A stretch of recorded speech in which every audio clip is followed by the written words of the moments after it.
All right, it's 4:30, June 5th, 2024. I call the Finance Committee meeting to order. Roll call, let it be noted that members Salner and Rogal are absent.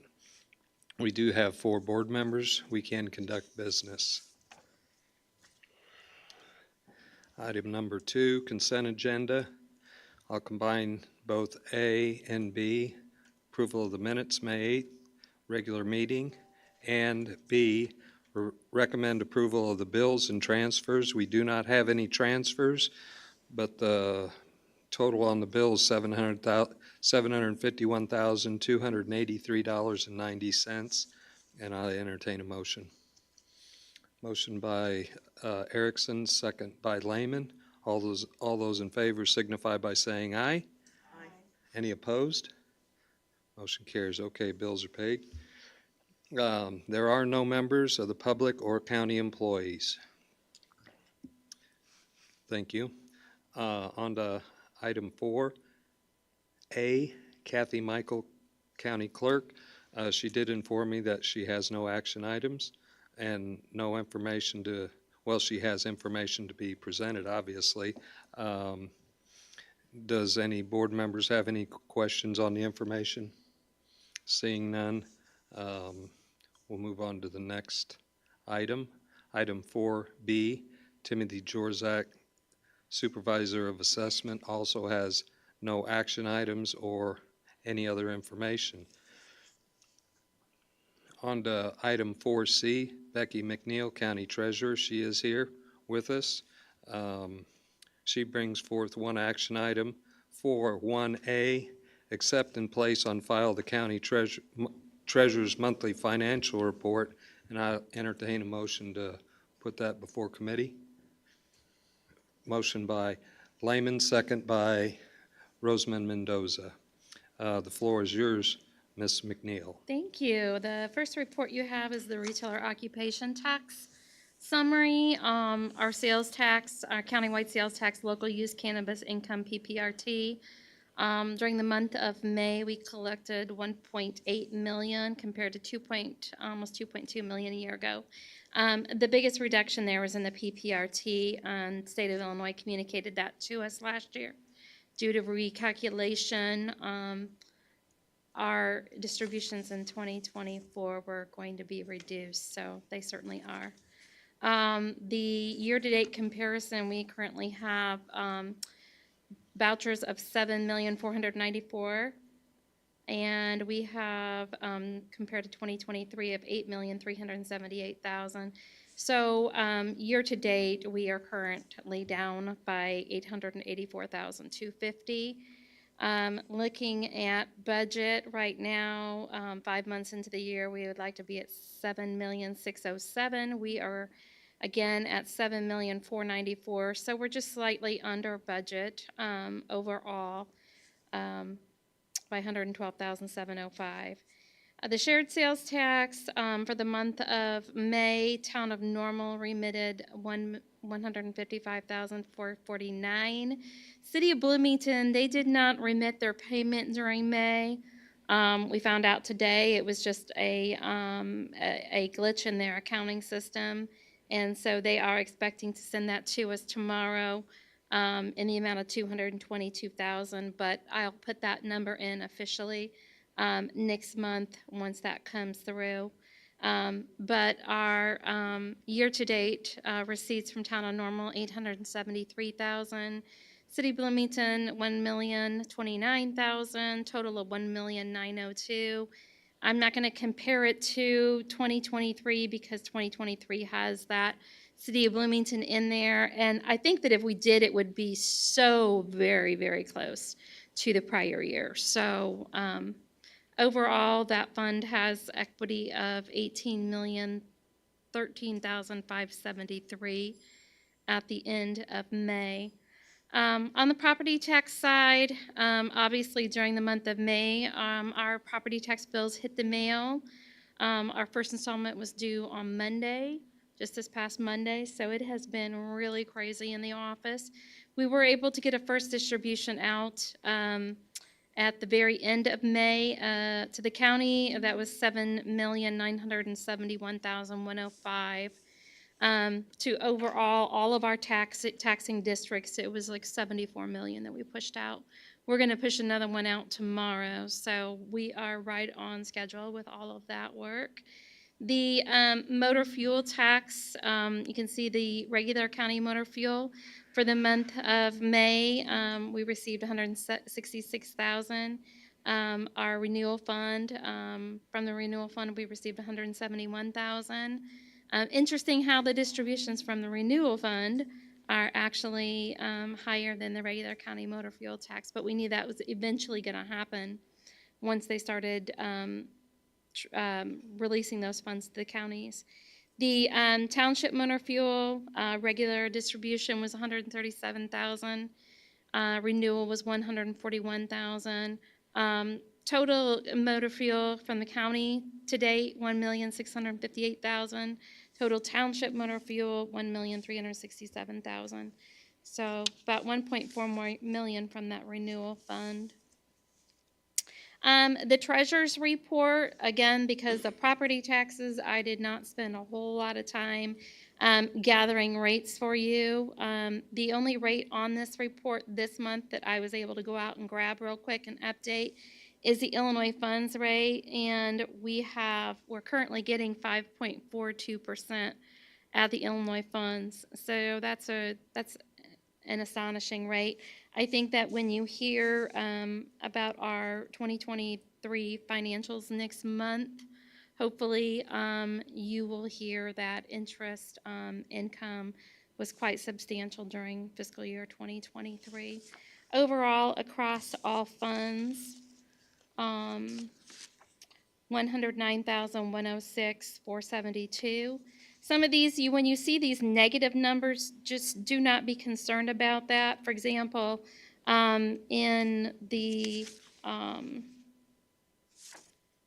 would say, look at like 911 Fund 0450. That's AP clearing. What happens is each week when we run AP, then we transfer from that paying fund into the clearing account. And because of property taxes, we simply did not do that last week. We catch up on all that this week. So anyway, any questions in regards to that? And then the next report you have is on the nursing home. The nursing home reported their major sources of revenue for the month of April at $877,170. Their total revenue for the month of April, $913,495. Expenses were $794,862. Year-to-date revenue through April, $3,730,249. Year-to-date accumulated expenses, $3,501,620. It's important to note that these numbers that I'm giving you right now, these are just as of today. When we run a general ledger report, there are still accruals, especially on the expense side, that are going to be posted, and those numbers could fluctuate. So then the receivable, at the end of April, we were at $4,869,000. The cash at the end of April was negative $1,463,387, and our fund equity was $1,392,186. Keep in mind that the nursing home still has that reserve that we have set aside for their bad debt of $2,872,000. So any questions on that one? And then the final report is on our self-insured Blue Cross Blue Shield program. For 2024, you can see we have accumulated expenses, claims that we have paid out of $3,112,000. Compared to 2023, we're up by $273,000. And that's after we received a $100,000 credit during the month of January here in 2024. So again, our expenses through the end of May on our self-insured plan, $3,112,000. up $273,000 from a year ago. So, any questions? I'll have more, some different reports to share with you next month. Simply just did not have time this month. Okay, hearing no question, we do have a motion and a second. All those in favor of filing the monthly County Treasurer's Monthly Financial Report signify by saying aye. Aye. Opposed? The report is filed. But do you have any other questions for Ms. McNeil? If not, we'll move on to item 4D1, Marshall Thompson, Director of Animal Control. She has no action items, but has a monthly report. She's here. If anybody has any questions or you'd like to take the floor is yours. Okay, I'll just kind of do a breeze through my report here. Some fun photos of staff caring for the animals at the facility. They're doing a really good job taking care of everything, and we have a lot of animals right now, so encourage anyone who wants to adopt to please reach out to Animal Control. Year to date, as of when this report was done, there were 113 cats and 65 dogs that were transferred into other adoption programs. So we appreciate our community partners for helping the animals from McLean County Animal Control. We are invited to attend the annual spring market. This was a first-time venue for us at the old Rugged Barn in rural Towanda. And we got to go out and take animals available for adoption and make new friends. And so that was a nice day, and thank Joe for inviting us out there to be a part of her venue out there. We have an upcoming event at Raider Family Farms Baby Animal Days, where we'll have many kittens that'll just be ready for adoption at that time. And so we'll go out and spend the day on June 22nd and June 29th on Saturday from 10 a.m. to 4 p.m. And there'll be a lot of people there, and it'll be a lot of fun, and we'll get to engage with the community and meet a lot of the next generation and talk about responsible pet ownership and hopefully find homes for all of our cute little kittens there. I don't know if we'll have any puppies because I don't think I have any that are going to be right at the age range for there. But if we do, I'll do my best to get them out there. So thank you, Donna with Raider Family Farms, for inviting us to attend their fun-filled event. As always, if people want to volunteer, please send them our way. We have plenty of opportunities there. I'd like to showcase our new volunteer, Christine Harrison. And she came in to pay her registration. We got to talk to her for a little bit, and she liked what we were doing. And so now she's coming every Tuesday and Thursday to help with paperwork and filing. So we appreciate you, Christine. Thank you so much. For our rabies prevention portion of the program, as of the report date, we have facilitated 160 rabies inoculations during that period, and we've also monitored bites and rabies investigations for 13 bats, 26 cats, 75 dogs. We always like to see that number to go down, but it's staying pretty consistent with our yearly average. So we always encourage citizens to vaccinate your pets for rabies at 4 months of age. You can do that at your licensed veterinarian, or if anyone needs help finding resources or has questions about that process, please call us at the office. We're happy to help there. We have reclaimed, returned to owners, 92 dogs and 14 cats. So we continue to do reunification processes out in the field, at the shelter, through helping people find contacts through social media or some of the other resources that the community has developed and put together. So those things are collaborative and works out really well and helps keep the numbers down at the facility. Of the animals that we had put through our program for their adoptions or transfers, we've spayed or neutered 74 cats, 32 dogs, and implanted 158 microchips. So that helps again with the pets getting homed or identifying ownership. Our partnerships and resources are in our little table right there for who's been pulling from our program this year. So again, want to thank all the community partners for helping everyone. And then I have a fun picture of Heather, who adopted Gal, and she's out waterboarding at Kamalara Park. And fun story about Gal is when she was adopted in 2016, I was driving down the road to animal control before coming to the board meeting, and I see a dog across the field chase my truck down. And so I stop and I'm like, do you want to go for a ride? And she jumped right in my truck and we put her through the stray hold.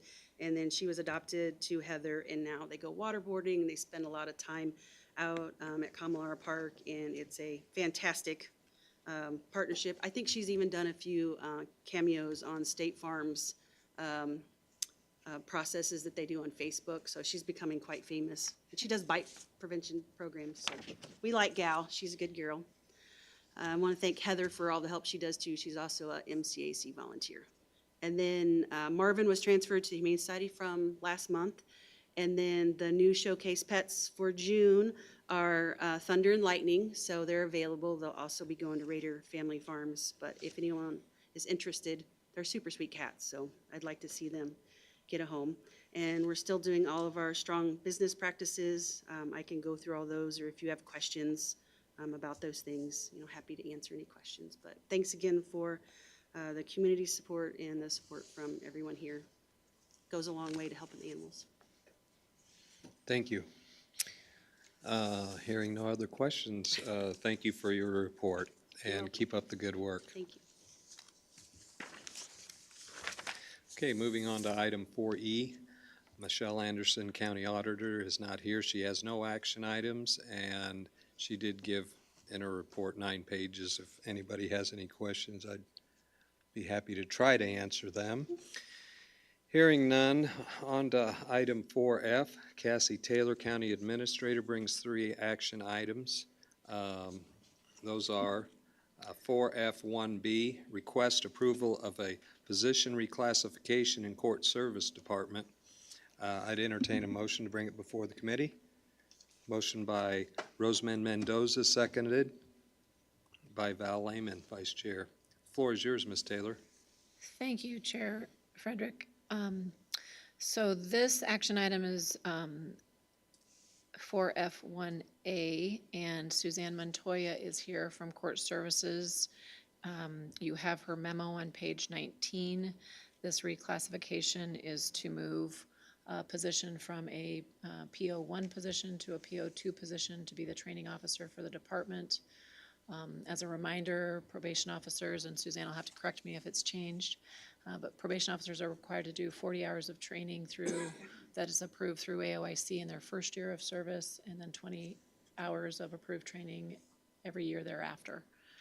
And so this would be a training officer to assist to help provide consistent training across the department. It is fully funded through AOIC through state funds for the salary. Okay, committee, we have Susan here. If you have any questions, now's the time to ask. Hearing none.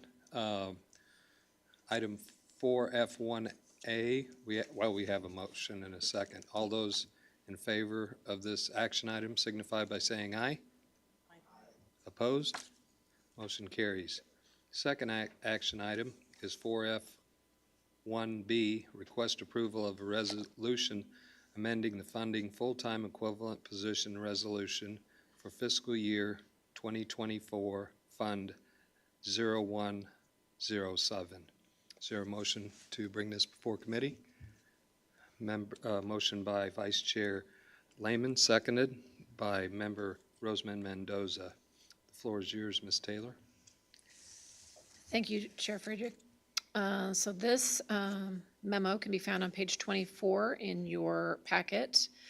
This is being presented by Tammy Brooks, who is our Assistant Director of Public Health for McLean County, on behalf of Jessica McKnight. This resolution would add 1 full-time equivalent position to hire an epidemiologist. Hope I said that right. And it's through a grant, so these are grant funds that are being utilized for this. And I think the memo outlines very clearly what it would be used for, and Tammy is here if you have any further questions about the role or how those grant funds will be used. Hearing no questions, all those in favor of this action item signify by saying aye. Aye. Opposed? Okay, this action item is passed. On to 4F1C. Request approval of administrative salary adjustment per code 108-47, which you have, Ron has distributed them all out. Can I have a motion to bring this before the committee? Motion by Vice Chair Lehman, seconded by Rosamond Mendoza. The floor is yours, Ms. Taylor. Does anybody, now that we have it to the floor, does anybody feel that we need to go into closed session? Hearing none, floor is yours, Ms. Taylor. That you have the memo presented by Mr. Lewis that outlines the need for this adjustment. And if there's any other questions, we could go into closed session. Any questions? Hearing none. We have a motion and a second. All those in favor of this action item signify by saying aye. Aye. Opposed? Motion carries. The floor is back to you for any other information, Ms. Taylor. Thank you, Chair. I have no other items to be presented to this committee tonight. Thank you.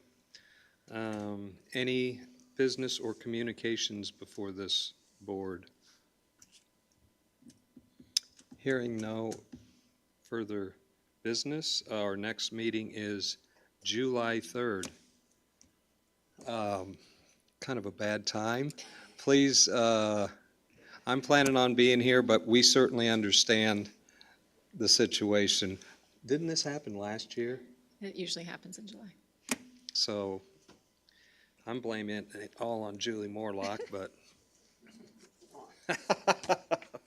So if you can't make it, we understand. Please give administration plenty of lead time so that we do have a quorum. Hearing nothing else, this meeting is adjourned. Thank you very much.